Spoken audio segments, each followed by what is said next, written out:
Welcome back to the show. As you can see, I'm joined by new guest Hassan. Bienvenidos de nuevo al programa. Como podéis ver, hoy me acompaña un nuevo invitado, Hassan Safanihad. Pero antes de entrar en la conversación, vamos con las últimas noticias. Parece que Donald Trump está haciendo saltar por los aires su propio acuerdo. Estados Unidos, a través de Donald Trump, ha anunciado que supuestamente mañana habrá una reunión en Doha, una reunión técnica. Sin embargo, Irán ha rechazado esa afirmación y lo hace argumentando que Estados Unidos ha cometido graves actos de agresión contra Irán.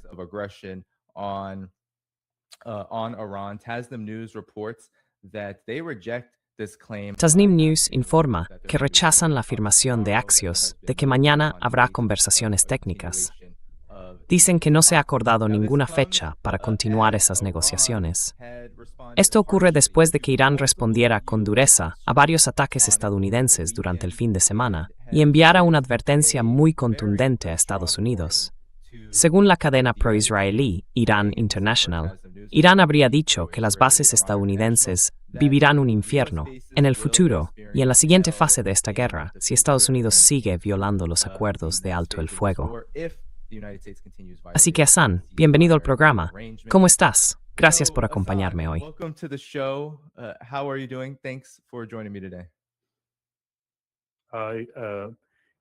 Es un placer estar en tu programa y gracias por invitarme a tener esta conversación contigo. Por supuesto. Bueno, ¿qué opinas de los últimos acontecimientos? ¿Qué está pasando aquí? Está claro que hay manipulación del mercado. Estados Unidos, durante el fin de semana, cuando los mercados estaban cerrados, parece que atacó a Irán 2 veces, diciendo que golpearon las telecomunicaciones, las defensas aéreas, todo a lo largo de la costa del Estrecho de Hormuz. Ahora Irán ha respondido y en este momento no está participando en conversaciones. Pero, ¿cuál es tu reacción ante estos hechos? Trump está diciendo algo completamente distinto.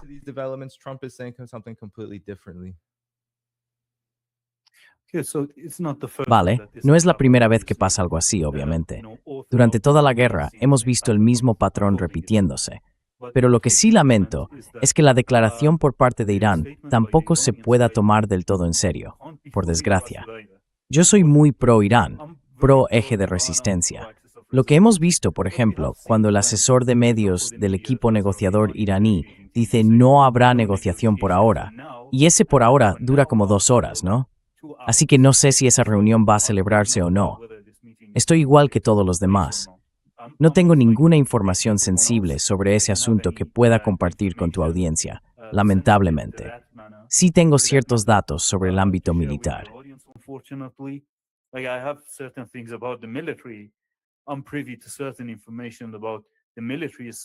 Tengo acceso a cierta información sobre el propio ejército, pero no sobre el ejército en lo que respecta a la negociación en sí.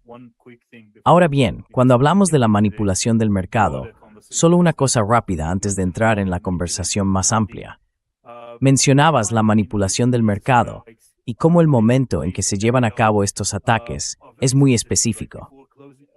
Después de que cierra el mercado, lanzan los ataques. Antes de que abra, hablan de la negociación. Todo eso es relativamente secundario. No quiero restar importancia a la grave violación del alto el fuego por parte de Estados Unidos, pero, desde mi punto de vista, evalúo cómo debería reaccionar el mercado y planifico el futuro en función del número de buques y del número de petroleros que cruzan el Estrecho de Hormuz.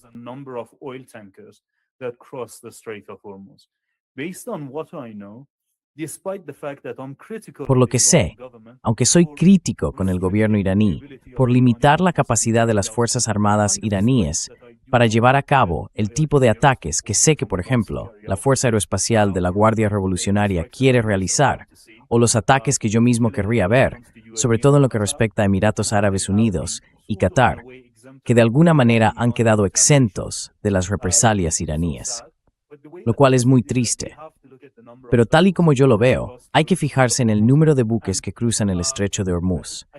Creo que fue hace 2 días. Hoy es 29 de junio, si no me equivoco, perdón. Usamos un calendario distinto.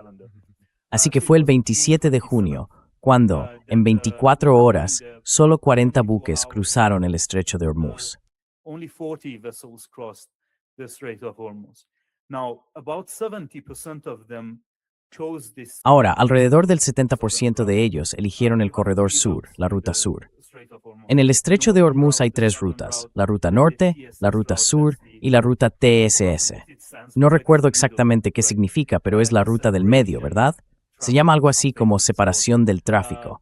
Pues bien, esa ruta central está bloqueada, ¿no? Ningún buque puede navegar por ahí. La ruta norte está controlada por Irán, la ruta sur por Omán. Y lamentablemente, 27 de los 40 buques pasaron ahora por la ruta sur. No habría problema si fuera Omán quien lo hiciera, pero por desgracia, cruzaron con la guía de la Marina estadounidense. Ese es el problema aquí.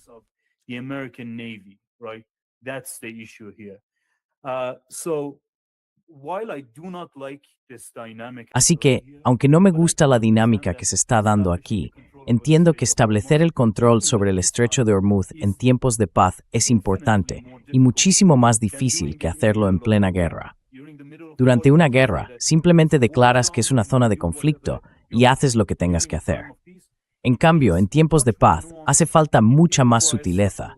Se requieren acciones y medidas más delicadas.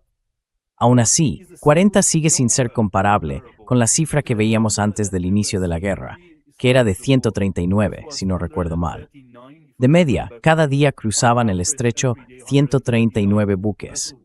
Y claro, para que Estados Unidos pueda reponer sus reservas estratégicas de petróleo, o para que otros países hagan lo mismo, esa cifra no es ni de lejos suficiente.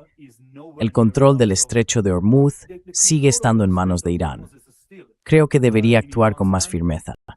Pero bueno, de momento todo va bien.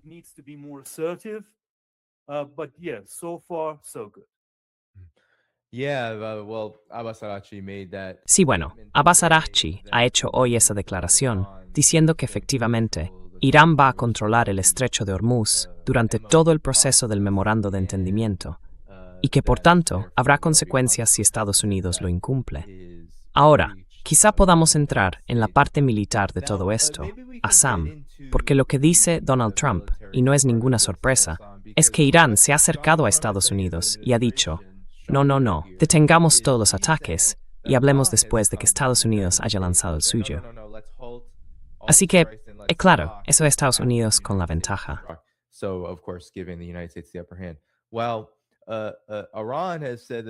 Bueno, Irán ha dicho que ha causado daños bastante importantes en bases estadounidenses en Kuwait y Bahrein durante el fin de semana, como represalia por esos ataques.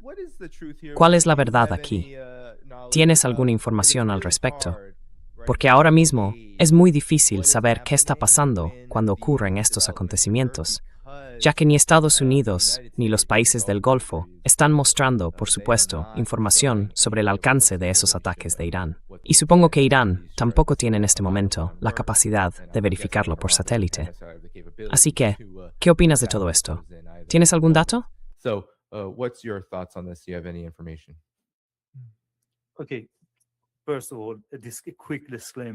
Vale, antes que nada, una pequeña aclaración.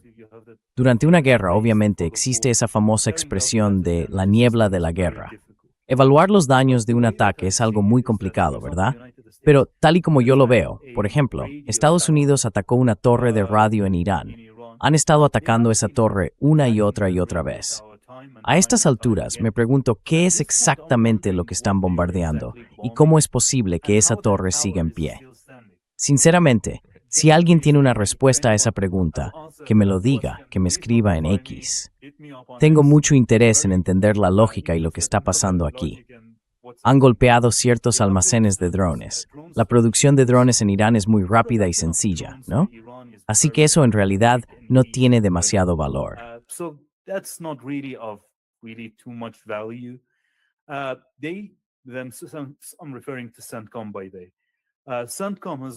Me refiero al CENTCOM, por cierto. El CENTCOM ha dicho que también atacaron una mina o alguna instalación relacionada con minas, ya sea de producción o de almacenamiento. Pero eso en realidad no es tan importante, por el ritmo de producción que tiene Irán. Así que en el fondo, no golpearon nada estratégico en lo que respecta a Irán.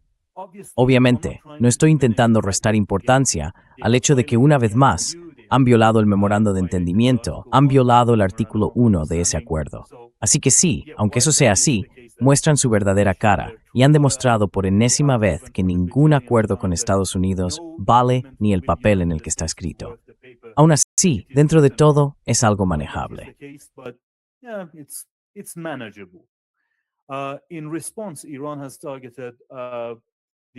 En respuesta, Irán ha atacado a la Quinta Flota en Bahrein. En realidad, la Quinta Flota está allí, en lo que era su antiguo cuartel general. Siguen teniendo ese objetivo. Me refiero a la Fuerza Naval de la Guardia Revolucionaria y han atacado una estación de radar en una base aérea de Kuwait. Yo valoro más las estaciones de radar de Estados Unidos que los drones iraníes. Así es como evalúo las cosas. Ojo por ojo, no estoy especialmente satisfecho con esto, aunque reconozco que probablemente los daños causados por Irán fueron mayores que los de Estados Unidos. Pero lo que de verdad me parece un error, una táctica equivocada, es que ahora los Emiratos Árabes Unidos queden fuera de los ataques de represalia iraníes, cuando sabemos que los Emiratos en realidad bombardearon Irán con drones y con cazas, ya fueran Mirage o F-16. Así que no me gusta esta dinámica.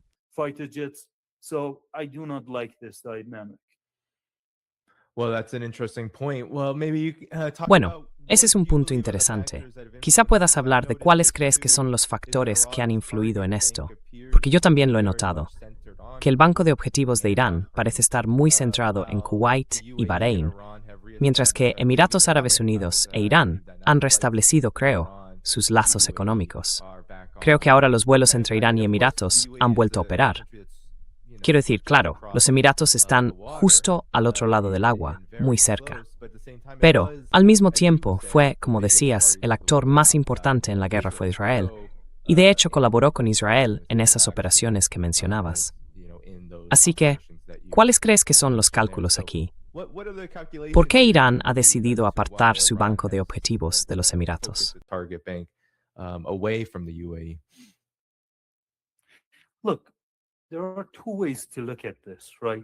Mira, hay dos formas de ver esto, ¿vale? Una es con una mirada muy cínica y la otra sería más optimista. Si yo estuviera al mando de las decisiones, puedo imaginar que podrías dejar a los Emiratos Árabes Unidos, digamos, intactos durante un tiempo, para que cuando empieces a atacar allí, puedas golpear cosas como los negocios que, por ejemplo, Elon Musk tiene allí. Claro, así que no querrías atacar directamente a esas grandes, bueno, las llaman empresas privadas, pero en realidad son contratistas militares, como Microsoft, Amazon o las empresas de Elon Musk. Elon Musk's ventures, these are military contractors. Son contratistas militares, ¿verdad? Así que puedo imaginar que hasta cierto punto quizá tenga sentido que no lo hagan. Pero lo que de verdad me aterra es que hay algo más, y me cuesta mucho hablar de esto. Tiene que ver con la economía, con la corrupción y con las élites que tienen intereses y negocios en los Emiratos Árabes Unidos. Por desgracia, creo que ese es el caso. Cuando el presidente iraní salió en televisión y dijo, sentimos mucho estar atacando a los países árabes sionistas del Golfo Pérsico, fue como una especie de disculpa, aunque implícita.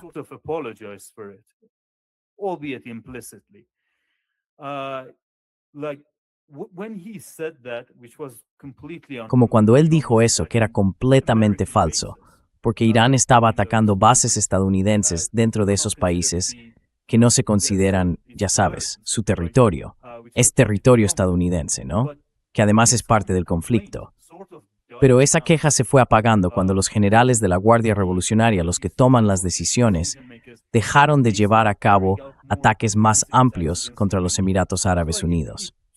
Así que te hace pensar, ¿hay quizá algún tipo de vínculo financiero con los donantes del presidente que les desincentive a atacar a los Emiratos?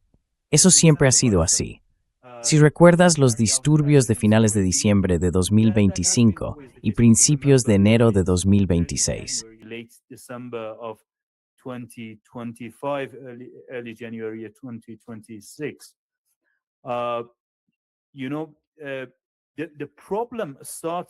Verás, el problema empezó en el bazar iraní y el resultado fue una manipulación de la moneda.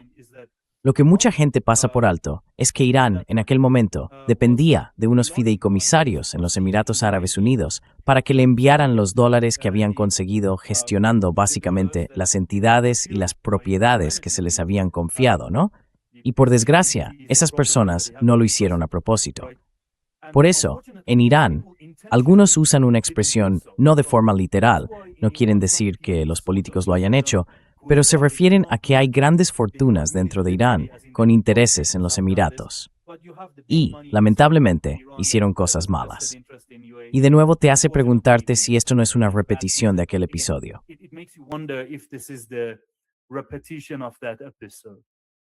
Hmm. Yeah, well, these are all good questions. Now, Sí, bueno, todas son muy buenas preguntas.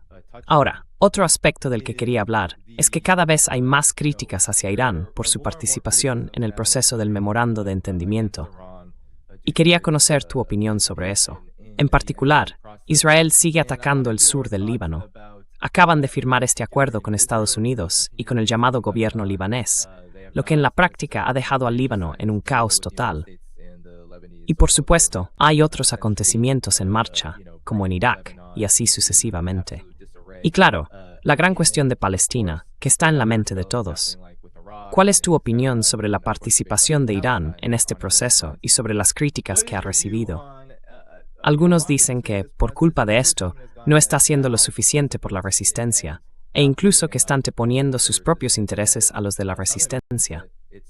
¿Cómo respondes a eso? How do you react to that?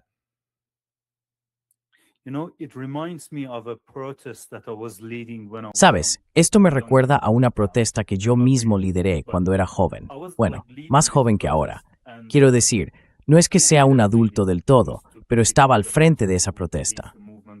Y no es que yo eligiera convertirme en la persona que lideraba el movimiento ni nada de eso.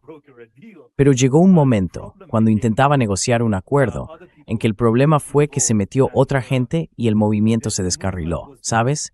Y tuve que dar marcha atrás y dejar el movimiento que en cierto modo había empezado yo mismo. ¿Entiendes? Critico mucho el Mao. Tengo muchos argumentos en contra del Mao. Pero por desgracia, hay gente que no entiende de qué va eso, y lo único que hace es mirar lo que has escrito en tu cuenta de X.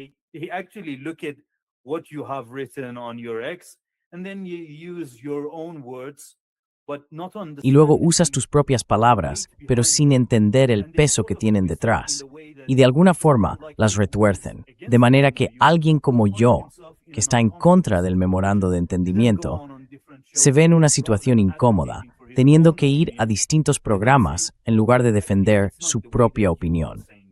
Entonces dicen, mirad, en realidad no es como lo estáis diciendo. No es tan grave como lo estáis pintando. El primer punto, yo escribí un análisis sobre el memorando y revisé cada artículo y los fallos que tenía, ¿vale? Y lo hice antes de conocer la opinión del líder iraní. Más tarde, resultó que el líder iraní también estaba en contra. Así que no sabía que, en realidad, compartía la misma opinión que él.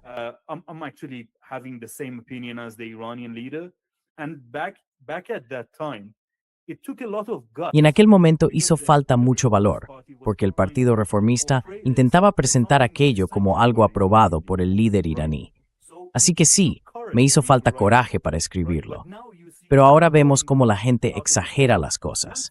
Algo que noto muy claramente en las críticas a Irán por aceptar el memorando de entendimiento es que se centran en lo que Irán ha ganado y en los daños que supuestamente ha sufrido Estados Unidos, aunque sea de una forma muy retorcida, sin entender qué tipo de daño ha sufrido Irán.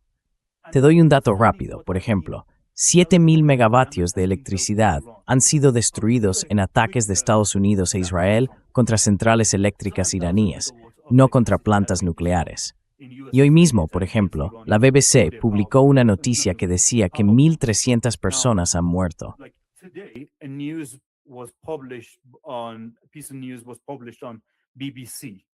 It said 1,300 people have been, they have died as a result of heat exhaustion. Han muerto por agotamiento por calor, porque la temperatura en los países europeos subió.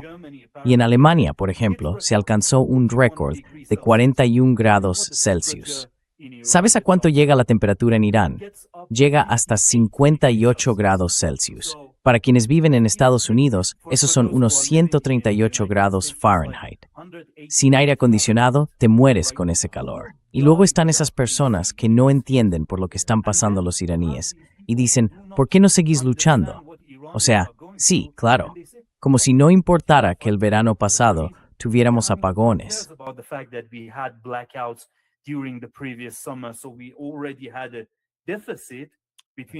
Así que ya teníamos un déficit entre nuestro consumo y nuestra producción. A ese déficit se le han sumado 7.000 megavatios de electricidad, ¿verdad? Y ahora estamos en una situación en la que no parece muy sensato que Irán siga arriesgando básicamente la vida de sus civiles por culpa del calor extremo, ¿no? Si en Europa han muerto 1.300 personas, ¿cuántas morirían con el calor de Irán? Y no es solo eso. Dicen, ¿por qué no continúan con el cierre del estrecho de Hormuz? No sé si lo instaló en verano. Y eso significa que la demanda de gas no está en principio máximo. The demand for gas is not at its peak. Why would Iran continue closing the Strait of Hormuz?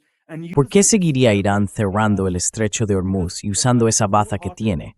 Porque creo firmemente que si usas una herramienta demasiadas veces, acaba perdiendo filo, ¿verdad? Así que hay que usar las palancas de forma inteligente, con cabeza.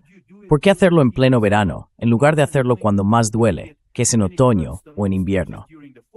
Además, hay que tener en cuenta que un 25% de la producción de gas iraní fue destruida en los ataques de Estados Unidos e Israel. Así que también debemos considerar que Irán necesitaba un acuerdo. No podía exportar petróleo por el bloqueo naval estadounidense.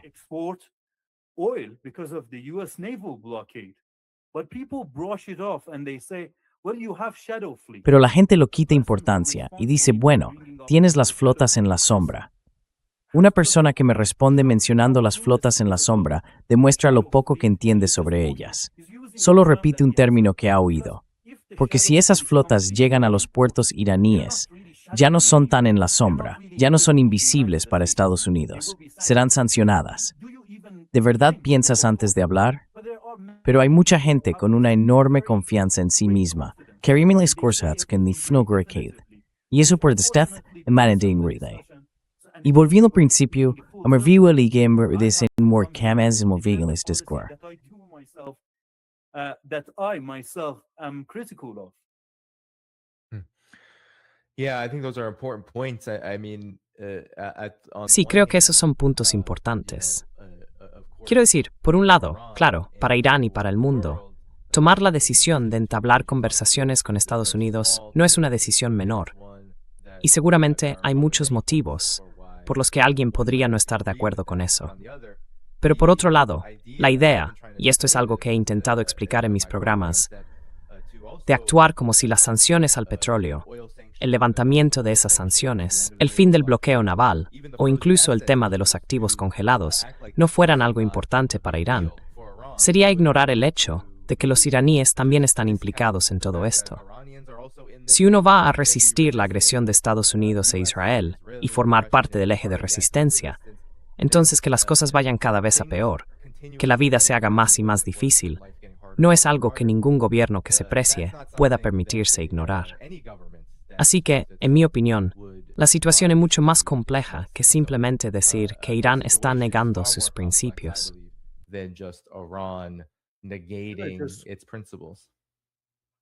Can I just quickly interject because I forgot to address one. ¿Puedo interrumpir un momento? Es que se me olvidó responder a una cosa que has mencionado. Mira, esto es una retirada táctica, no una retirada estratégica. Irán sigue persiguiendo lo mismo. Los miembros del Consejo Supremo de Seguridad Nacional le han dado garantías al líder iraní de que van a alcanzar los mismos objetivos, el mismo conjunto de metas que él les ha marcado. En lugar de hacerlo por la vía de la guerra, van a optar por la negociación. Y es complicado y no creo que vaya a llegar muy lejos. Pero sí pienso que, si se tiene la mentalidad adecuada, me refiero a los funcionarios del gobierno iraní, y creo que no la tienen. Si se tuviera esa mentalidad de que necesitamos un respiro, de que necesitamos recuperar esos activos congelados, $12,000 millones no es precisamente una cantidad pequeña para Irán. Is no small amount of money for Iran. The budget of Iran is actually something between El presupuesto de Irán está en realidad entre 41 y algo más de $50,000 millones. Me refiero al presupuesto general. Existe también lo que llaman el presupuesto total, pero el 60% va a ciertas empresas. Es bastante complicado, pero yo hablo del presupuesto que llega directamente al gobierno iraní, unos 41 a 50 y pico mil millones de dólares. ¿De acuerdo? Entonces, ¿quién puede venir y decirme que 12,000 millones es poco dinero?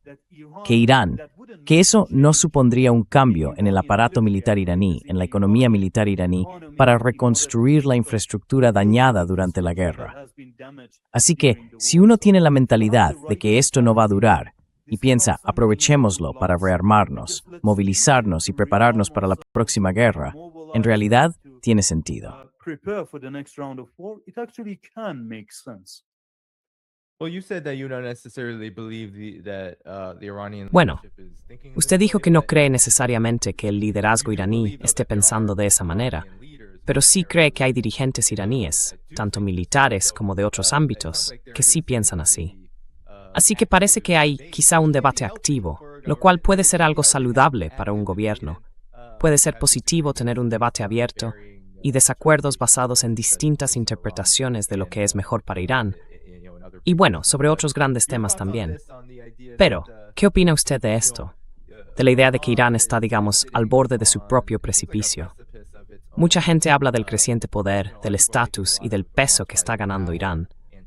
Pero, al mismo tiempo, el país sigue teniendo que afrontar muchos problemas importantes, todos a la vez. Entonces, ¿cree usted que Irán tiene la capacidad de dirigir este barco en la dirección que por lo que parece usted querría que tomara? Es decir, usar esta situación para ganar tiempo, en lugar de buscar concesiones cada vez mayores. take ever-growing concessions. Look, one of the things that Mira, una de las cosas que, bueno, antes que nada, me gustaría reconocer algo que has dicho.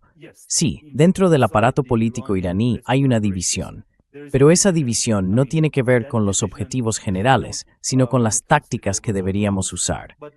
Y tienes toda la razón.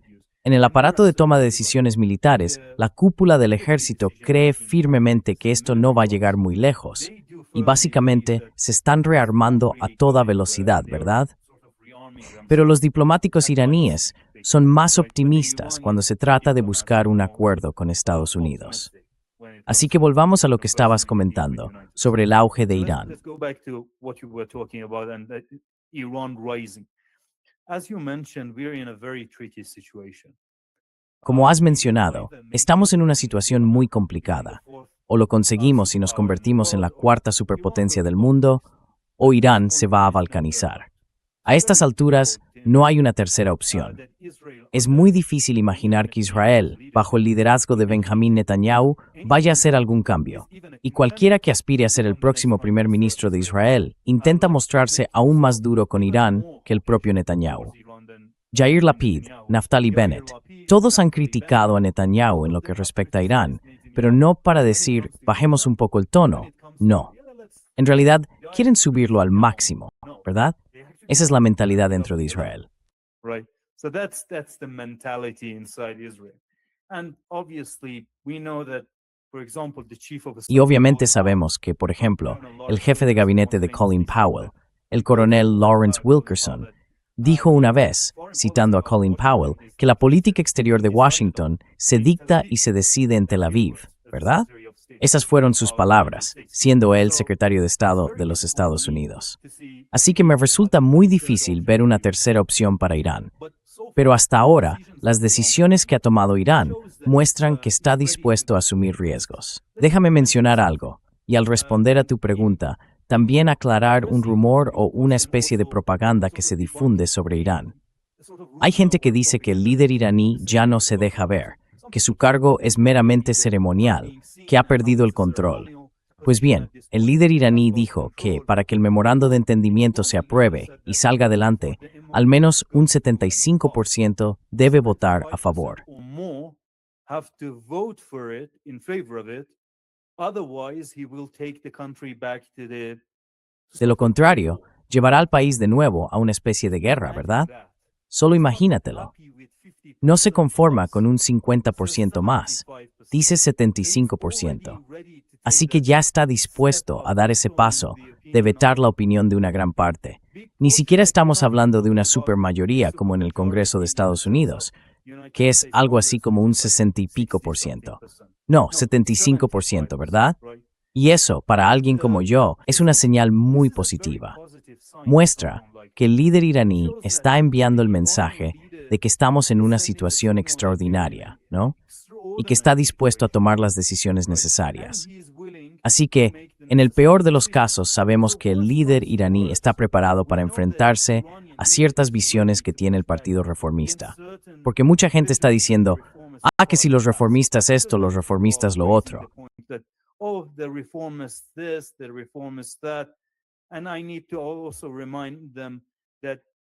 Y también tengo que recordarles que el jefe de la Guardia Revolucionaria, por ejemplo, el general Ahmad Vahidi, que fue literalmente el primer comandante de la Fuerza Quds, básicamente la unidad de la Guardia encargada del eje de resistencia, es decir, la división responsable de eso, él también votó a favor del memorando de entendimiento, ¿verdad? Así que las cosas son más complicadas. Pero hasta ahora sabemos que han decidido abordar la situación de la manera correcta. La cuestión del control del estrecho es otro punto enorme. Para que Irán pueda hacer valer su peso, hablando en términos globales, en el escenario internacional, necesita tener una palanca que sea importante, algo con verdadero valor. Y ese algo es el estrecho. El estrecho de Hormuz es ese algo.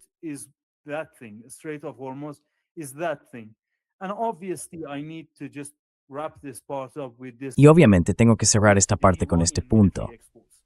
Si las exportaciones militares de Irán aumentan un 300% tras la noticia de que Irán suministra drones a Rusia, ¿te imaginas el tipo de solicitudes de compra que recibiría Irán después de que se supiera que ha derribado un F-35, un F-18 o un F-15? Así que creo que hay dos cosas que van a pasar en relación con Irán.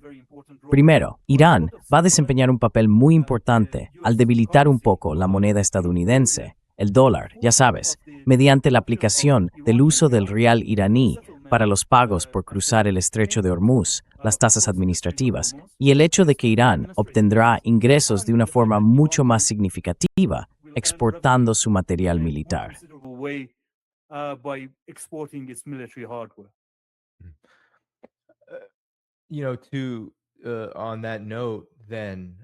En ese sentido, Hassan, quería preguntarte por el estrecho de Hormuz. Está claro que no solo has explicado su importancia, sino también todos esos otros factores que afectan a Irán mientras atraviesa esta fase concreta de la guerra. Pero en cuanto al estrecho de Hormuz, me interesa la situación con Omán, porque creo que hay muchas ideas equivocadas y quizá malentendidos que se están difundiendo sobre cómo se va a gestionar realmente. Da la impresión de que Estados Unidos intenta abrir un corredor con Omán, mientras que Omán e Irán están negociando una gestión conjunta del estrecho. ¿Qué opinas de todo esto? ¿Cómo maneja Irán esta dinámica? ¿Existe el riesgo de que Irán pierda capacidad para regular y controlar el estrecho de Hormuz si Omán coopera con, por supuesto, la parte agresora, que es Estados Unidos? ¿Qué piensas al respecto? The aggressor party, which is the United States. What's your thoughts on this? Very good question. First of all, I need to address the elephant. Sí, muy buena pregunta. Antes que nada, tengo que abordar el tema que todos estamos pensando. Y cada vez que tengo que hacerlo, de verdad me parte el corazón. Porque en Irán, sinceramente, consideramos a Omán un país amigo. Cuando falleció el difunto rey de Omán, hubo una reacción enorme. Mucha gente en Irán se sintió afectada por esa noticia, ¿verdad? Consideramos al sultán Qaboos un hombre muy honorable, ¿no? Así que, teniendo en cuenta cómo vemos a Omán dentro de Irán, lo que voy a decir no me resulta nada agradable, al menos a mí, ¿de acuerdo? Pero el hecho de que la Guardia Revolucionaria haya llevado a cabo un ataque con drones contra un buque que estaba violando la navegación marítima y tratando de usar el corredor sur, que bordea las aguas territoriales de Omán, demuestra claramente que esa supuesta colaboración y cooperación entre Irán y Omán no está funcionando tan sólida como algunos quieren presentarla, ¿verdad? As rock solid as people want to frame it, right? So let's address that elephant in the room. And by the way, Así que hablemos de ese elefante en la habitación. Y por cierto, creo que la gente no debería ser dura ni crítica con Omán. Imaginad lo que es ser responsable de políticas en Omán y tener que moverse entre dos países que están en conflicto entre sí, ¿verdad? Así que hay que darles un poco de margen, pero los que toman las decisiones en Omán todavía no se han decidido. Esa es la verdad, ¿no? Y la implicación de los agresores estadounidenses del ejército norteamericano en el Corredor Sur es algo muy evidente para todos dentro de Irán y para cualquiera que esté observando cómo se desarrolla todo este episodio. Así que, en ese sentido, sí, hay un peligro. So in that sense, yes, there is a danger. But I think that the Iranian diplomats Pero creo que los diplomáticos iraníes, y esto es algo por lo que quiero darles crédito porque siempre los critico, así que considerémoslo mi gesto de buena voluntad hacia ellos, han entendido realmente la importancia de mantener negociaciones bilaterales con otros países, aparte de Estados Unidos. Y creo que eso es algo que deberían seguir impulsando. Dicho esto, no quiero mencionar el nombre del político que pensaba así, porque es un tema un poco delicado para mí, pero un político iraní muy influyente, con mucho poder dentro de Irán, cree que los derechos para gestionar la navegación marítima en el estrecho deberían estar exclusivamente en manos de Irán. should be exclusively in the hand of Iran. And so the Omanis should understand that Así que los omaníes deberían entender la oportunidad que Irán les está ofreciendo, porque esta persona, teniendo en cuenta el poder que tiene, puede realmente ejercer presión y vetar ciertas opiniones. Así que, tanto si los omaníes se alinean con Irán como si intentan ponerse del lado de Estados Unidos, sabemos que no habrá vuelta atrás al statu quo anterior. Es imposible.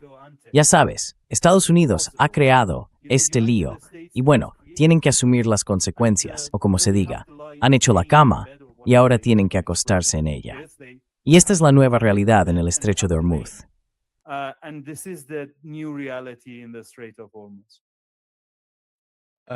Now, to the question of Ahora, sobre la cuestión de las otras partes, de lo que parece ser, bueno, para ser sincero, en mi opinión, el memorando de entendimiento, el único valor que le veo para Irán es conseguir todo lo que pueda, ya sean 6.000 millones, 12.000 millones, en activos descongelados, el levantamiento de sanciones, todo eso con el tiempo. Estados Unidos e Israel ya han demostrado ser incapaces de cumplir ni siquiera estos términos, hasta llegar a una conclusión lógica. En mi opinión, incluso hablar de un acuerdo final, ni siquiera sé si se llegará tan lejos. Viviendo en Estados Unidos, sé cómo funciona el gobierno estadounidense y soy muy escéptico de que se llegue a ese punto. Pero sobre esta cuestión que algunos han estado planteando y que estoy seguro te ha estado sacando de quicio,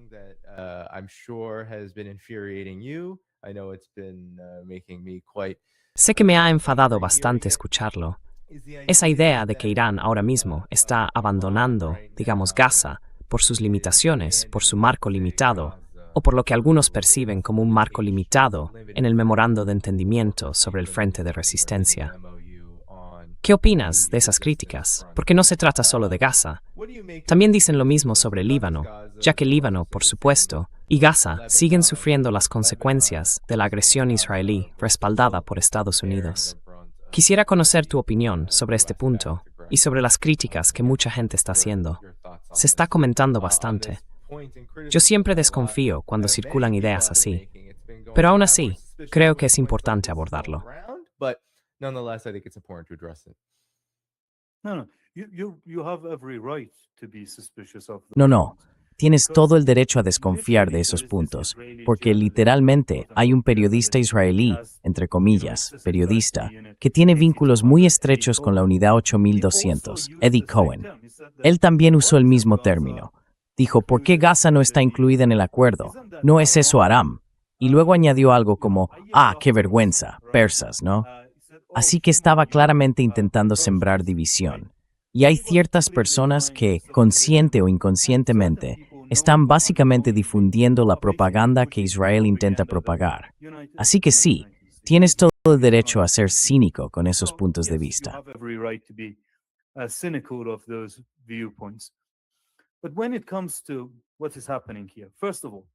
Pero cuando hablamos de lo que está pasando aquí, lo primero es que la gente quiere convertirlo en una cuestión sectaria, ¿verdad? Porque dicen, ¿por qué los iraníes estáis tan presentes, tan enfadados con lo que ocurre en Líbano, pero no mostráis la misma rabia con respecto a Gaza, ¿no? No lo dicen directamente, pero quieren que se trate de sectarismo. Ahora bien, lo primero que tengo que decir para responder a eso es que si hay que elegir entre Líbano y Gaza, lo siento, Irán debe crear un memo.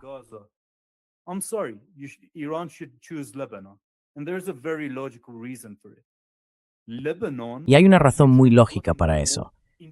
Líbano literalmente entró en guerra para defender a Irán. ¿Te lo puedes imaginar? O sea, mira, no os vamos a incluir, vamos a pedir por Gaza y no por vosotros, porque ya sabes, tal vez alguien se sienta mal o piense que estamos siendo sectarios. Así que, por miedo a quedar mal, no vamos a ponernos de vuestro lado, vamos a hacerlo... No, eso no. Es una cuestión básica de decencia y de respeto. Apoyar a quien te apoyó. Es pura decencia. Ese es el primer punto, ¿vale? Pero cuando llega el momento, es incluso más que eso. Cuando intentas negociar un acuerdo, obviamente regateas, subes o bajas, lo que sea. Intentas hacerlo, ¿no? Pues imagina cómo fue la respuesta de Israel. Una respuesta maníaca, genocida, al 7 de octubre. Primero atacaron Gaza, aseguraron Gaza, luego pasaron a Siria y aseguraron Siria.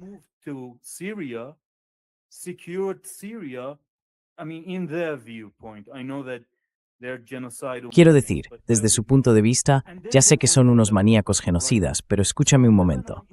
Luego fueron a por Líbano, ¿verdad? Líbano es la última pieza del rompecabezas. En informática tenemos algo que se llama una pila. Básicamente sigue la regla de el primero en entrar es el último en salir, ¿vale? Hay colas que siguen la lógica del primero en entrar es el primero en salir. Pero las pilas funcionan al revés. El primero en entrar es el último en salir. Cuando lavas platos y los apilas, para coger uno tienes que quitar primero el que está arriba, ¿verdad? Pues algunas cosas siguen la lógica de primero en entrar, último en salir, y otras la de primero en entrar, primero en salir. Esta es una de esas situaciones. Si el enemigo ha avanzado dentro de tu territorio, no puedes simplemente colocarte detrás de su posición y empezar a atacarle desde ahí.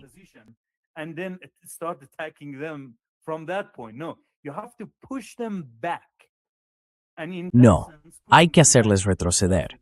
Y en ese sentido, hacerles retroceder empieza por el Líbano y luego se extiende poco a poco a Siria y a Gaza. Otra cosa que tengo que mencionar es que el representante de Hamas, Hassem Qasem, dejó muy claro que Hamas participó en la negociación y que estaban coordinando sus acciones con los diplomáticos iraníes. Así que, a menos que haya quien quiera afirmar que son mejores socios, que están mejor informados que los propios representantes de Hamas, o que tienen una superioridad moral por encima de los combatientes de la resistencia y del buró político de Hamas. A menos que quieran defender eso, es muy importante saber cuál es la posición de Hamas en sí. Y un último punto.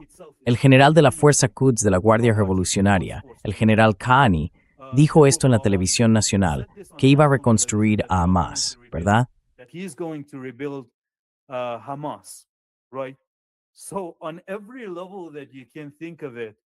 Así que, en todos los niveles que uno puede imaginar, se puede ver que Irán no ha abandonado Gaza.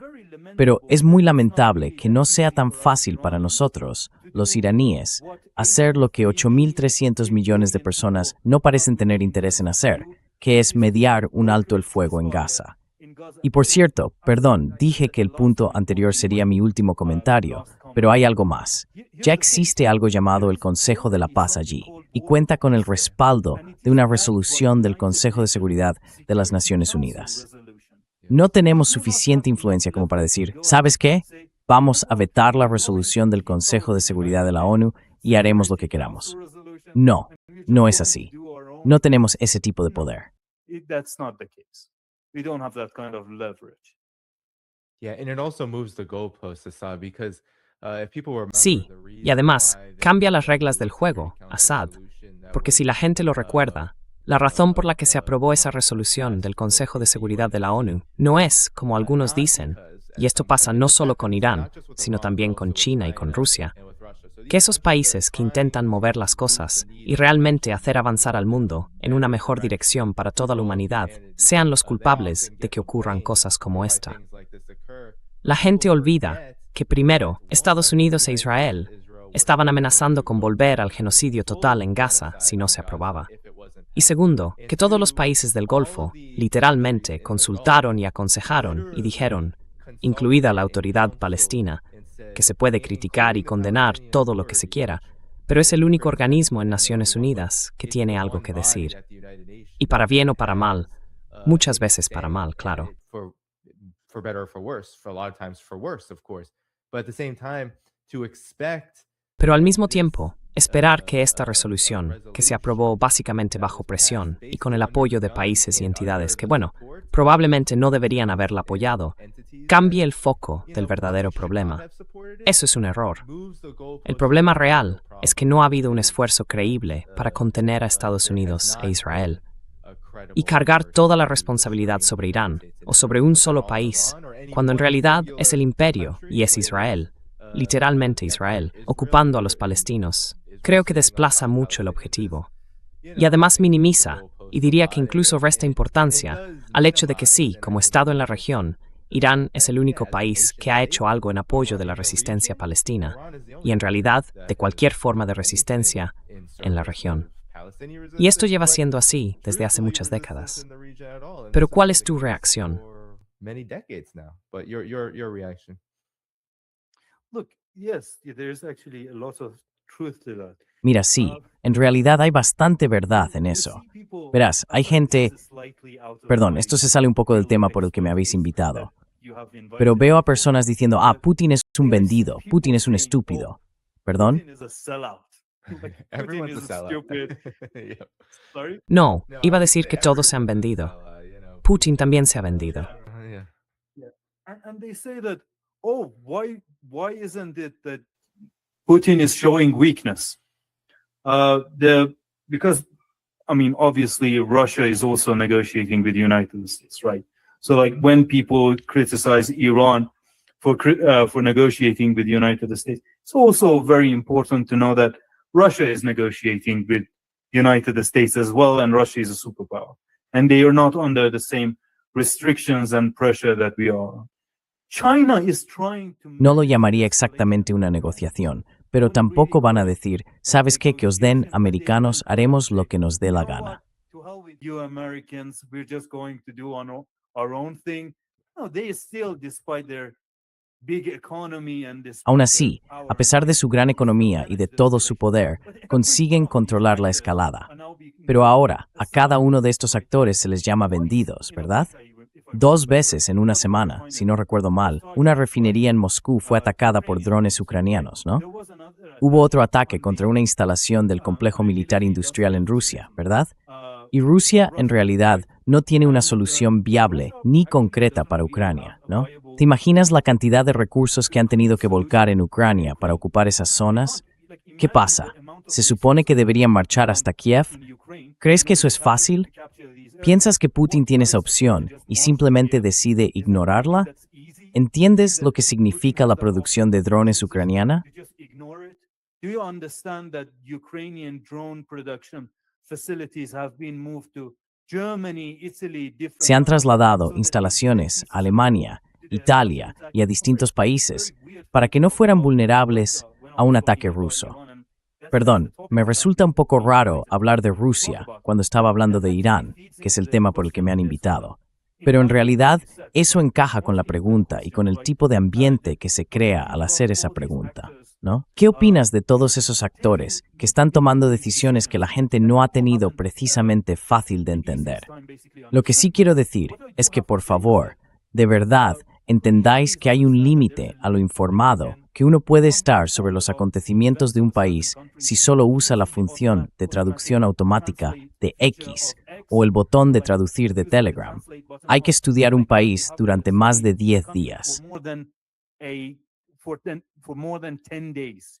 You have to study a country for Tienes que estudiar un país durante, no sé, una década, 2 décadas, para llegar a ser un experto en ese país. No es fácil. Cuando dices que una persona como el presidente Putin es un vendido, o que toma decisiones estúpidas, o hablas de las decisiones que han tomado los generales de la Guardia Revolucionaria iraní, tienes que ponerte en su lugar y preguntarte si tú podrías hacer lo que ellos hicieron. ¿De verdad crees que, si tú estuvieras al mando de la Guardia Revolucionaria, y con el presupuesto tan limitado que tienen, tendrías que enfrentarte al ejército de Estados Unidos? Solo un dato rápido. El presupuesto del ISIS es mayor que el de todas las Fuerzas Armadas iraníes juntas. El presupuesto del ISIS, fíjate. ¿Tú crees que podrías luchar contra el ejército estadounidense, que tiene un presupuesto más grande que el de los 10 países siguientes combinados? ¿De verdad crees que podrías hacerlo? Entonces no piensas en la contradicción interna de tu propio argumento, cuando dices, si hubierais luchado un poco más, podríais haber conseguido la victoria.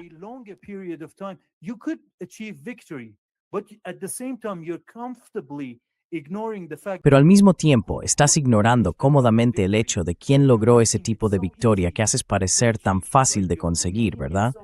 La haces parecer muy fácil de conseguir. Esa victoria la lograron los generales de la Guardia Revolucionaria.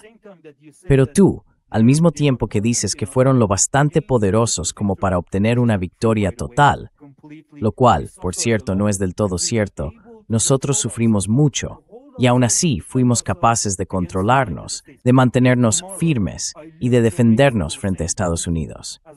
Si mañana pierdo una carrera contra Usain Bolt, siendo una persona que pesa unos 100 kilos y que nunca ha intentado entrenar para correr o sprintar, eso no significa...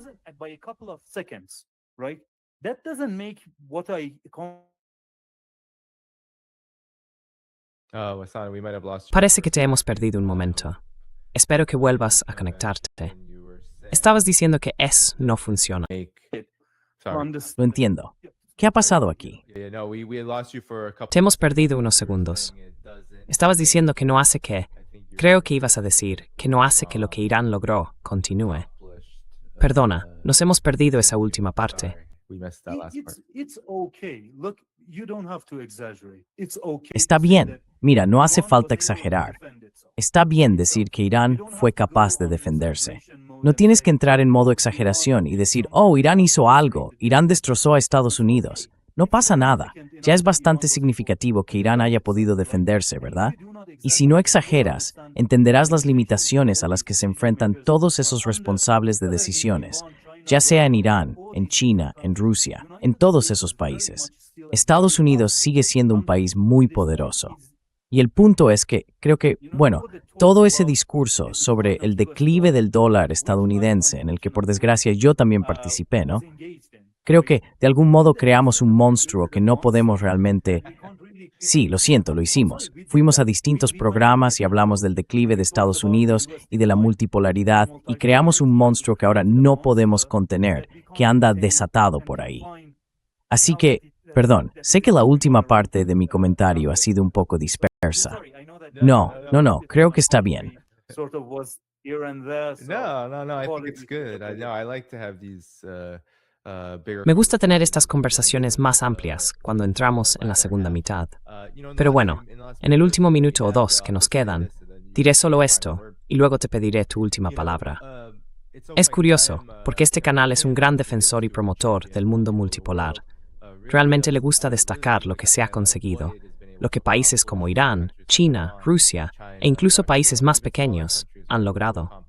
Sin embargo, creo que existe una tendencia a ver el cambio en el orden mundial como un juego de suma cero, como si China o Rusia fueran a polarizar a Estados Unidos, o como si Estados Unidos fuera a desaparecer por lo que ellos, o Irán, están haciendo. Because of what they are doing or what Iran is doing, when the truth of the matter is that the peculiarity. La verdad es que la peculiaridad del comportamiento del imperio estadounidense, toda su estructura, no solo el sistema financiero del dólar, sino todo, el sistema político, el militar, todo, no está construida necesariamente para prosperar, expandirse y durar para siempre. Creo que está construida para colapsar, pero no va a ser destruida por una guerra mundial ni nada parecido. serán sus propias contradicciones internas las que al final tendrán que destruirla. Y eso significa que la gente que vive en este país, la gente que vive en Occidente, tendrá que ser la que lo haga. Igual que el pueblo iraní ha tenido que hacerlo, como tantos otros pueblos en todo el mundo. Han tenido que decir, vale, esto es lo que queremos un sistema mejor.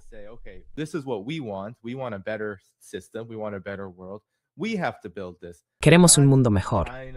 Tenemos que construirlo nosotros. No van a ser China ni Rusia quienes lo destruyan. China, Rusia e Irán, todos tienen que desarrollarse por sí mismos. Tienen que ocuparse de lo suyo, de lo que necesitan, de lo que desean. No se puede librar una guerra total contra una potencia nuclear. Para empezar, eso no existe. No se libran guerras totales con armas nucleares. La era nuclear ha eliminado cualquier posibilidad de que Rusia contra Estados Unidos o China contra Estados Unidos ocurra sin acabar en una catástrofe nuclear. Así que, dicho esto, China, Rusia, Irán, cualquier país, sería un error enorme que se metiera en una guerra así. Les iría mucho mejor y estarían en una posición mucho más fuerte si se centraran en construir algo mejor.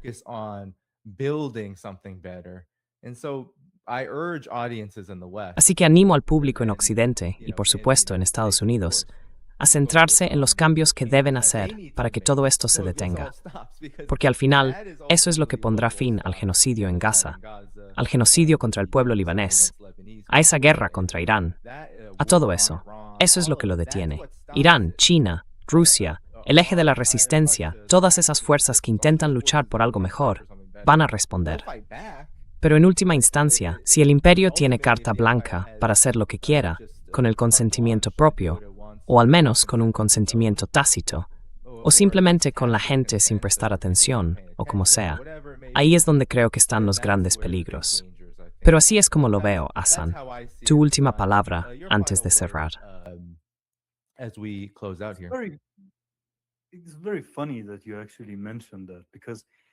Es muy curioso que lo menciones, porque yo también he hablado de esto, ¿sabes? La gente tiene una percepción rarísima de este asunto. Piensan que si Irán gana y de alguna manera conseguimos liberar Palestina, eso resolverá el problema del sionismo en Estados Unidos, y que el Congreso dejará de ignorar las necesidades básicas de los estadounidenses para seguir con su política de primero Israel. Pero no. En realidad sería peor. ¿Dónde crees que se reubicarán todos esos sionistas cuando ya no exista un Estado etnosupremacista sobre el que tengan control total? Se volverán más agresivos dentro de Estados Unidos. Así que, de una forma extraña y retorcida, si quieres ser egoísta, reza para que Irán no gane, porque las cosas se pondrán más duras para vosotros.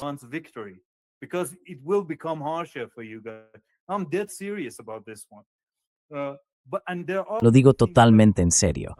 Hay muchas cosas que la gente tiene que aprender a hacer por sí misma. El hecho es que, mira, llevo yendo desde 2016 a hablar de Bernie Sanders, que luego resultó ser un fraude. Quiero decir, para alguien como yo, de fuera, eso de ¿estáis listos para una revolución? Con su voz tan peculiar, su postura y todo lo demás. Y esa revolución nunca se ha materializado, ¿verdad? He oído a mucha gente decir que hay un cambio en la sociedad estadounidense, que la gente está cambiando de mentalidad. Pero luego veo algo como esto. Marjorie Taylor Greene presentó una enmienda para imponer un embargo total de armas a Israel. Votaron a favor 6 personas.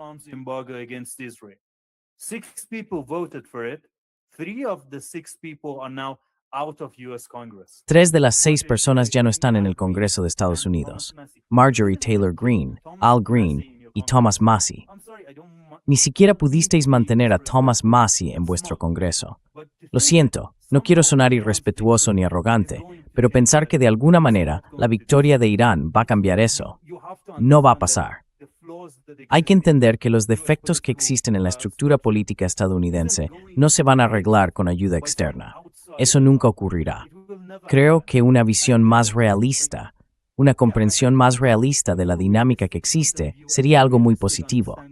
Y por cierto, esto no pretende restar mérito a las personas que realmente prestan atención a la política exterior.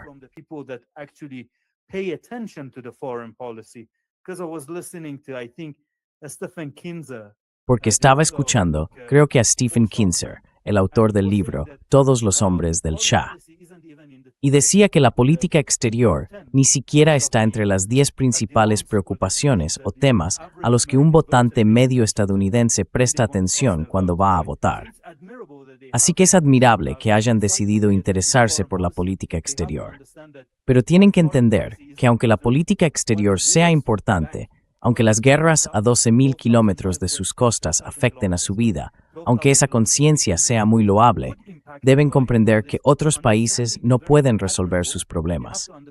Y sí, la reforma en el fondo tiene que venir desde dentro. Yeah, the reform comes from within, basically. Yeah, and Sí, sí. Y al final, si la gente en Estados Unidos, la gente que ve este programa, los occidentales, consideran que el genocidio en Gaza, el genocidio contra los libaneses en Líbano, la guerra contra Irán, Yemen y demás, también son su problema. Entonces, bueno, hay que llevar esa responsabilidad a los autores de ese problema. Y esos están en Washington y en Tel Aviv. Muy bien, Hassan, ha sido un placer estar contigo hoy. Quiero asegurarme de que todo el mundo le dé al botón de me gusta. Quiero dar las gracias a Peace Lover Forever por tu super chat. Siento que no hayamos podido profundizar más en eso, pero creo que lo hemos tratado durante la conversación. Hassan, ¿hay algún sitio donde la gente pueda encontrarte para que lo ponga ahora mismo en la descripción del video, justo antes de terminar, y así puedan ir allí después? so people can head there afterward. I have my own YouTube channel, which Tengo mi propio canal de YouTube, aunque bueno, no subo demasiados vídeos. Es básicamente una forma de tener todas mis entrevistas accesibles en un solo sitio, en la sección de colaboraciones, ¿vale? Así, para quienes quieran ver mis entrevistas, es una manera muy sencilla de encontrarlas. Se llama Political Aficionado. Tengo el mismo canal en Telegram, y bueno, donde soy más activo es en X, con el usuario Safa-Nehad-IR. Ernitis SAFNAHAID-IR. No en Imburg Win, it's not the war can't record Wingon. geopolitical developments in the region. Great. Yeah, I put both of those now in the video. Perfecto. Sí, he puesto ambos enlaces ahora en la descripción del video, justo debajo. Chicos, dadle al botón de me gusta antes de iros, que eso ayuda a que el programa tenga más alcance cuando terminemos. Mañana volveré para cerrar junio, el 30 de junio, a las 2 de la tarde, hora del este, con el profesor Richard Wolff, para hacer un análisis económico de lo que está pasando. Así que nada, nos vemos entonces. 30 de junio, 2 de la tarde, hora del este. No olvidéis darle al me gusta antes de salir.